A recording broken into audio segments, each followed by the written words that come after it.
and comparative versus absolute advantage. Let's get started. Here we have a production possibility curve, or as we call it, a PPC, which represents trade-offs of producing one good over another in an economy. In this economy that we're looking at, they're producing ships versus bread. So this curve represents their production, and as you can see, as we create more bread, we're producing less ships, and vice versa. If there's a point on the line, no matter where it is, the economy is then considered to be producing efficiently. A point outside of the curve represents a point that's currently unattainable for production. A point within the curve represents a sign of recession, such as high employment. However, the curve can shift to meet these points. A rightward shift would make the curve meet point D, and that means that the economy experiences growth, such as through changes in technology and population growth. A leftward shift would make it meet point C, and that would be a sign of a recession, and is caused by a market not using all of its resources efficiently. The PPC is also used to illustrate opportunity cost, which is the value of what is lost when another good is selected over it. The law of increasing opportunity cost states that as the production of one good increases, the opportunity cost of it also increases. In our example with ships and bread, the opportunity cost of producing 5 loaves of bread is equal to 8/5 of a ship.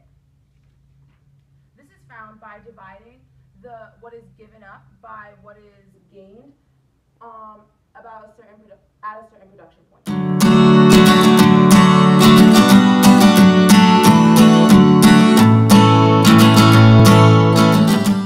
Information pulled from a PPC curve to describe comparative and absolute advantage. In this example, we'll compare the United States and Germany as they both produce ships and bread. Absolute advantage is the ability of a group or individual to produce a good more efficiently than another. Since the USA can produce 6 ships, while Germany can only produce 4, the USA has an absolute advantage in producing ships. A smaller group can have a comparative advantage if they can produce a good with a lower opportunity cost than another. Comparative advantage allows for trade benefits between the two people.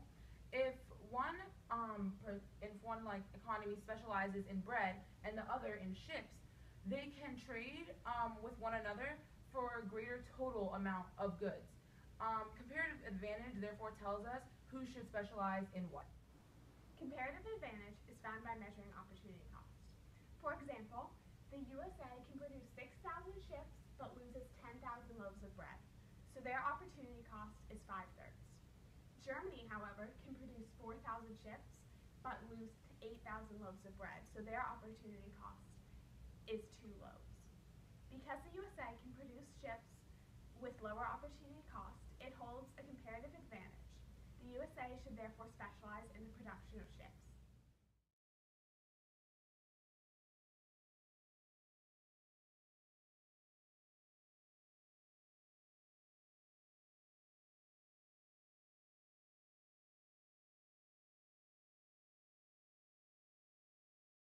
Opportunity cost. Produce ships and bread.